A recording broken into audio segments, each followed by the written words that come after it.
I have a lot of creepy and weird stories, but this is by far my friend's favorite, and the most legit creepy thing I can think of that's happened to me. About 8 years ago, I started going to community college, which meant I had long days and classes at random times. When I got home from school, I would always park my car on the church parking lot next to my house. I lived in a small house behind my parents at the time. One day, I noticed there was a man sitting in this green SUV parked a few cars over from mine around 9 p.m. when I got home. I thought it was weird because no one parked there at night, as it was in the middle of the suburbs. But I figured that it was likely a one-time thing and just forgot about it. The next day, I got home around 2 p.m. and the car was in the exact same spot, with the guy just sitting there doing nothing. I thought that it was weird that he was there again, but just went to my house and watched TV for a while. I then got a call from my friend down the road, asking if I wanted to go on a drive, so I left to go pick her up. I noticed that the guy was still there, still in his car. He was still there when I got back, too. And this went on for a couple of weeks. He was there every day at all hours, morning, day, and night. He would be there until 4 a.m. some nights. I started to get really weirded out by this, because there were probably 50 or more spaces to park in, and he was always 3 spaces away from mine. He knew I parked there, as I was the only car that parked there because there was a gate to my house and the fence across from my normal spot. It was very unnerving that he was always there. Finally, one day I came home, and the guy wasn't there, so I decided to park in the spot he was always in. It didn't seem special. There were no extra trees in the spot, and it faced the fence. There were hills on the other side, which were much prettier and more scenic to look at. Once I parked, I stayed for a few minutes and called one of my friends. But finally, I noticed something horrifying. I could see into every window in my house. I didn't have curtains at the time, and had a pretty stupid habit of walking around in my underwear. I mean, I had a huge fence there, and there was no way to see into my house from the street. I freaked out, and realized that he had been watching me. I took my parents' Mastiff, and made him stay with me at nights after that. I also stopped parking in the church parking lot, unless it was during the day, and parked in the lot even though I had to open a huge gate manually to get in, and then close it for the dogs. I told my dad, but he thought I was being crazy and paranoid. But my mom, she believed me. One day, we got in her truck and drove behind the guy's car to get his license plate number. He got really angry with us, stormed out of his car, and yelled at us. My mom basically said, "You're really creepy. You can see into my daughter's house, and you're here all of the time, day and night." He said he was cooling down before he went home after he went to the gym. It made no sense. We called the police and they went to his house. It turned out he was a married dude with kids, and he told them he was just listening to his tapes. I had actually snuck along the fence where he couldn't see me at one point, and just listened to what he was doing as his windows were down. He was sitting in silence. There were no tapes, and I never heard them.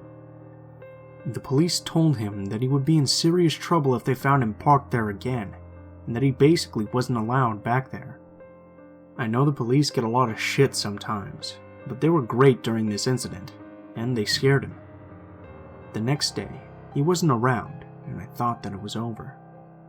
It was also my friend's birthday, so I went out to dinner that night. I came home around 11 p.m., and there was another car parked in the same spot. I was livid. I knew it was him, but a different car. I told my mom and then just stayed at my parents' because I was pretty freaked out. My mom decided to drive her car through the parking lot to see if he was still there. When she drove through with the brights on, she saw that no one was in the car. She figured it was a coincidence and drove past, then turned the car around. When she turned the car around though, she saw a man get up from a crouched position and then speed out. Apparently, she thought to herself this was a prime opportunity to follow him. He was going 70 miles per hour on a residential road and went through a few different streets trying to lose my mom. Eventually, he went onto the main road and there was a red light. My mom pulled up next to him, and he pulled his sweatshirt over his face and covered himself with his arms so she couldn't see him. He may have thought it was my dad, who is huge and is an ex-NFL player, and is pretty intimidating looking. Once it turned green, he sped off again, and after about 10 minutes finally lost my mom. She immediately called the police, and they told her that it was very suspicious, and that she should probably leave chases up to the police next time. After that, the man never came back, and I got curtains. To this day, I still don't know what his intentions were. I had a huge-ass 170-pound mastiff, who was friendly with most people, but was very protective of me, and it was really obvious. I also had a brother who was a double state championship winning hockey player, and a huge dad. But it seemed the only person who intimidated him was my mom.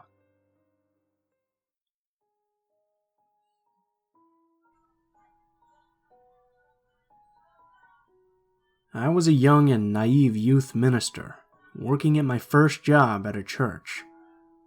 I was very eager to know my kids and their parents.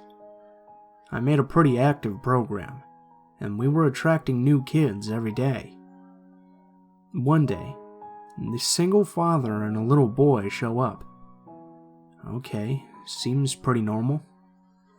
The dad is a big guy, not fat, just overall pretty big. But he was just sort of creepy looking. He was missing some teeth, and he didn't show up much, so it flagged my attention.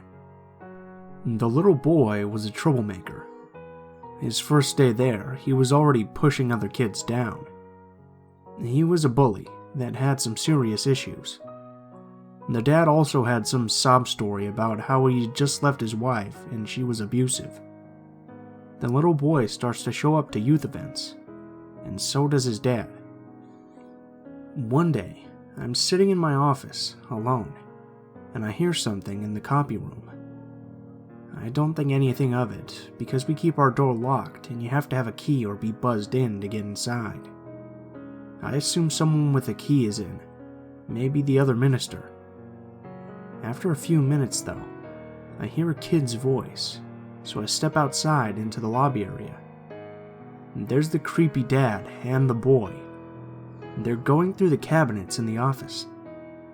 I have no idea how they got in here, so I hold my cell phone and stay in the lobby with them.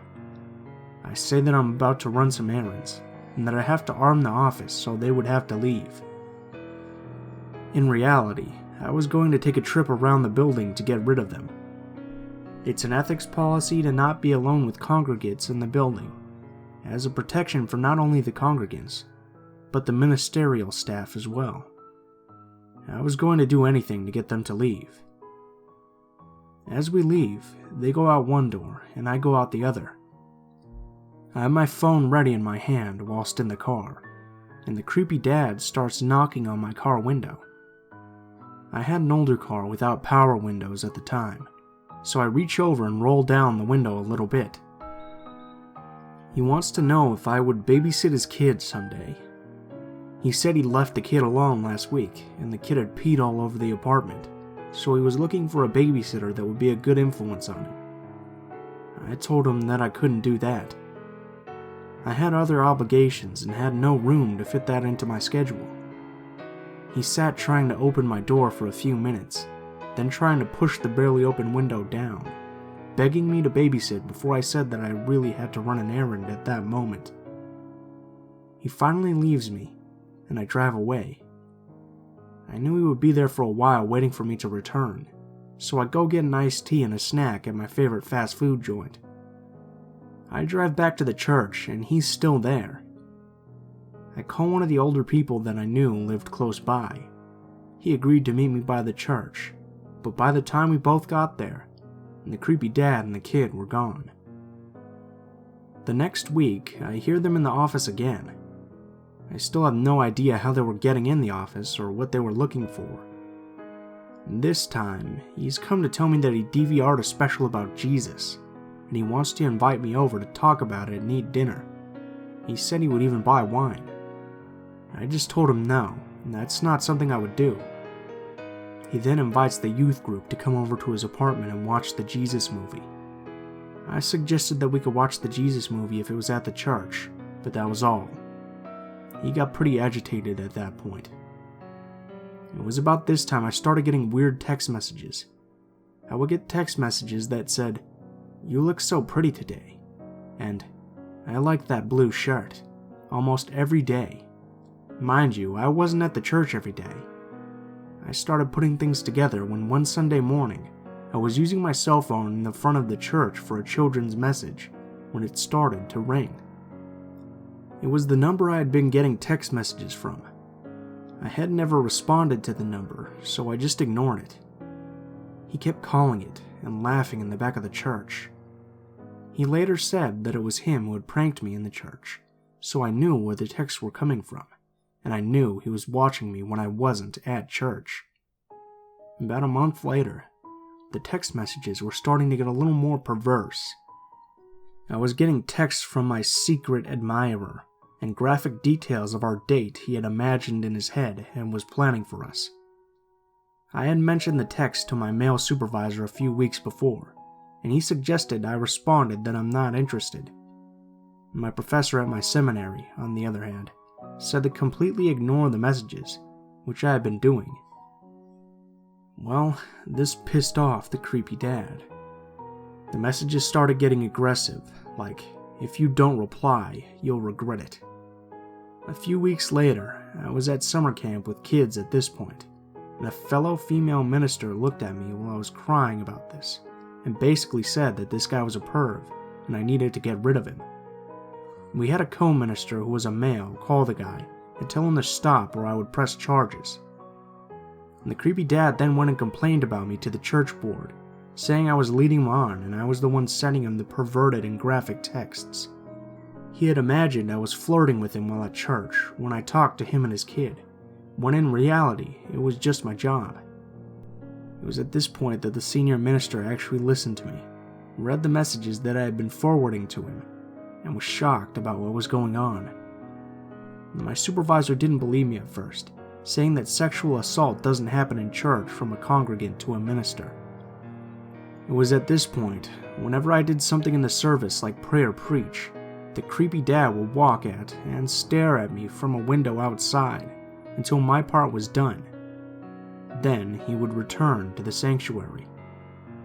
It was at this point that a congregation member who was friends with the lady minister above put things together, and that he wasn't just sending me messages, but also to 5 other ladies at the church. As things turned out, he was going around to various churches in the area, preying on the single women in the congregation, and using his kid as bait to get sympathy so he could have sex with them. It turned into a huge fiasco, because the church didn't want to ask him to leave, since it was open to everyone, but we had a predator in the congregation that made many people feel uncomfortable. He ended up having to move because of his job, but I'm still creeped out by him to this day.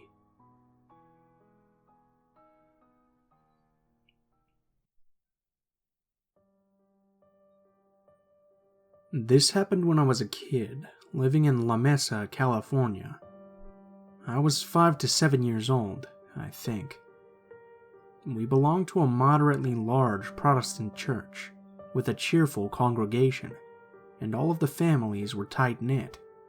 But there were plenty of non-regulars who stopped by. I have always been a very willful person, with a bit of an invincibility complex and a feverish curiosity. As a little girl, you couldn't tell me not to go somewhere before finding that I was already there. I loved exploring and being alone, and this story is about the day when I realized that might not always be the best idea.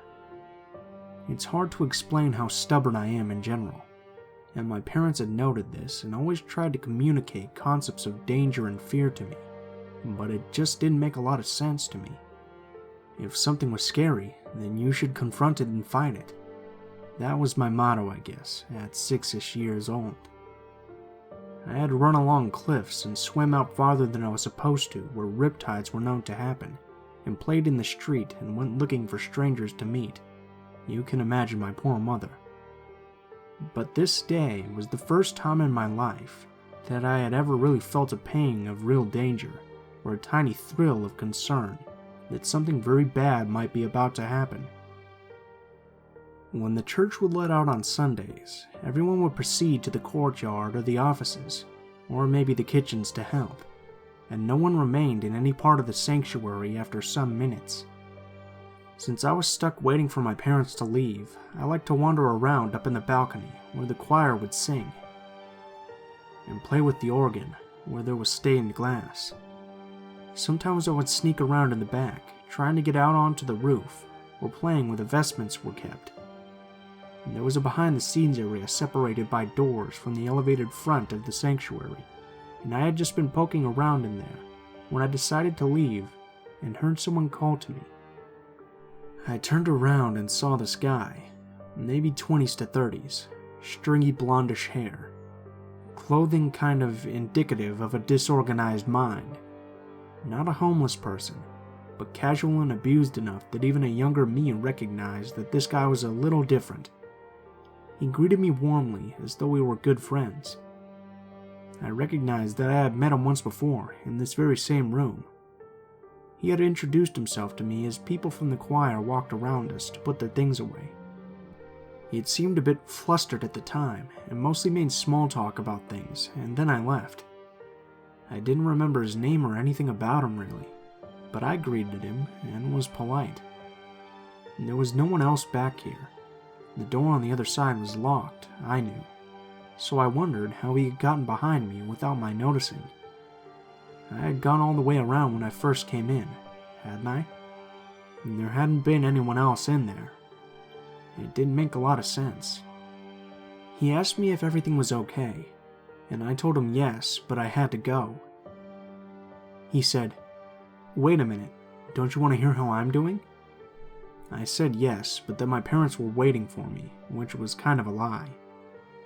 The guy proceeded to say that he was fine, then asked me for a hug, already coming in for one.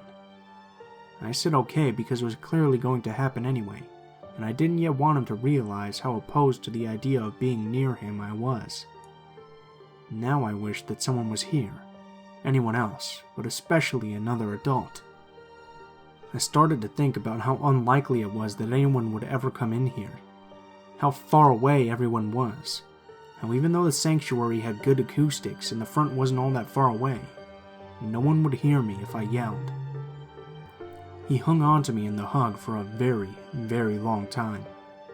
It felt like minutes were going by. Now I knew that something was definitely wrong about this. I said, "Okay, well, sorry, but I have to go." I felt him begin to let go, but then pause. Goosebumps, and not the good kind. I stepped back and he finally let go, but the look in his eyes was different, as though he knew what I was thinking and feeling, and that I was lying to him, and that I didn't want to be there anymore. His eyes kind of slitted as he looked down at me. He was obviously considering something. I smiled, trying to be as convincing as I could, hoping I could make him believe that I was having a good time, and that he should keep playing his previous game. I didn't understand the situation in full at the time, but the basics of the animalistic behavior at play made sense to me. After a moment of silence, I said, wishing I trusted myself to remember his name, "Nice to see you. Hopefully I see you next week when we're not leaving. Bye." I smiled big and looked him directly in the eyes as I did so, then turned around to ascend the few steps it took to get out the door and into the sanctuary. I could feel him watching, still considering something. Trying not to run, those few seconds slowed down in my mind and were some of the slowest in my life. I think. Every instant, I thought he was going to grab me and pull me back down into the room. When I hit the sanctuary, after a few steps I skipped fast for the rest of the way, and finally hit the doors, back out into the sound of all the people talking, and the bright sunlight.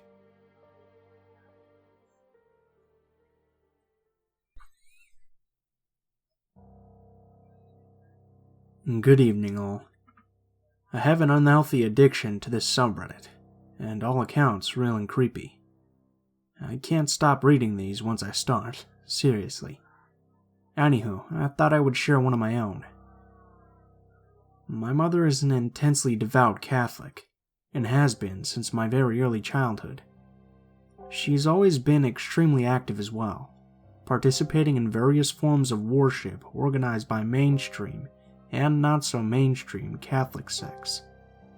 Most of my most bizarre memories involve my mother and these activities and those people. As a child, I was told the Virgin Mary presented herself to me in a vision.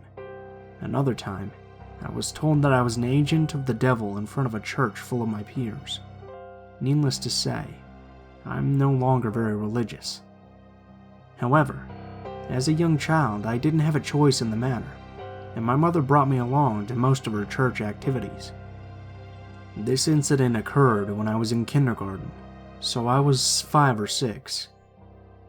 My mother formed part of the church choir and had weekly practice on a weekday at around 6 p.m. or so. Normally, there were 1 or 2 other kids my age, and we just play outside the practice room in the church parking lot. On this particular day, no other kids had been brought, which happened occasionally, but as a little kid, the only playmate I needed was my imagination. Rehearsal had been going on for a while, and I was standing right outside the door. I knew I had to stay close by, and my mom had told me to stay on the sidewalk.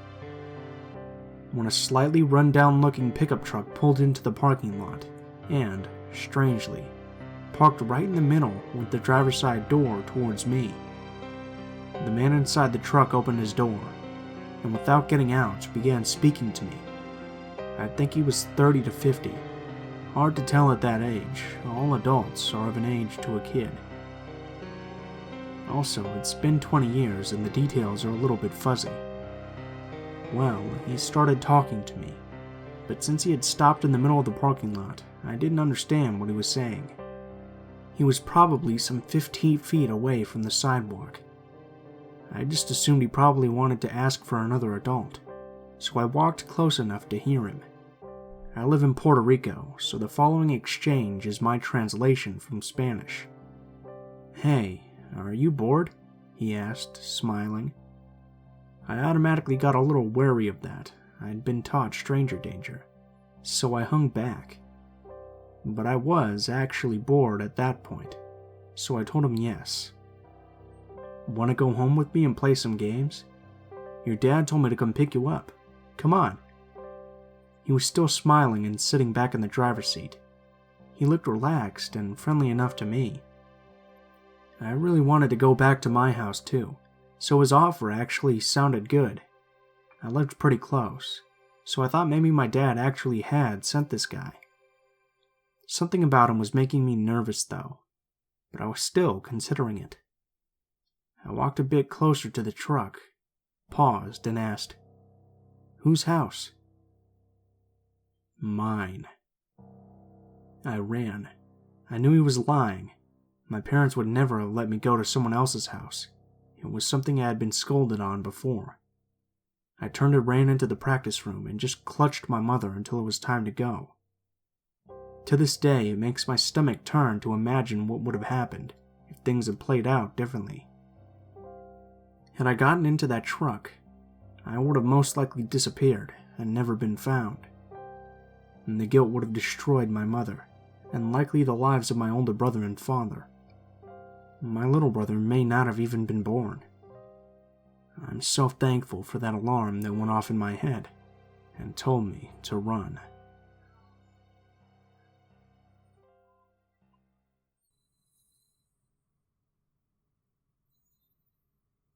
What's up, guys? Blue Spooky here, as always.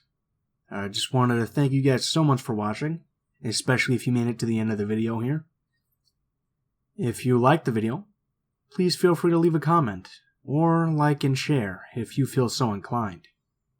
If you have any stories you'd like me to read, or any personal stories you'd like to send in, please feel free to take a look in the description below. There will be links to all of my social media, including Facebook, Twitter, and Gmail. Go ahead and send me a message on any of those, and I'll try to include your story in a video as soon as possible. If you do decide to send in a story, please feel free to include in the tagline what the story is about and how you'd like to be credited in the description of the video that this story appears in. If you have any constructive criticism, please feel free to leave it in the comments below, as I'm always looking for new ways to improve the channel. In addition, I'd like to note that I've been receiving a lot of questions involving what the music I use in my videos are, so I'm just going to say right now that the tracks I use are by an artist named Yuji, and all tracks used in the videos are listed in the description in the order in which they appear in the video, and they're all named by name. So if you guys are curious about what the music is, just go ahead and check down there in the description. Thank you guys so much for watching, and I hope you guys have a great day.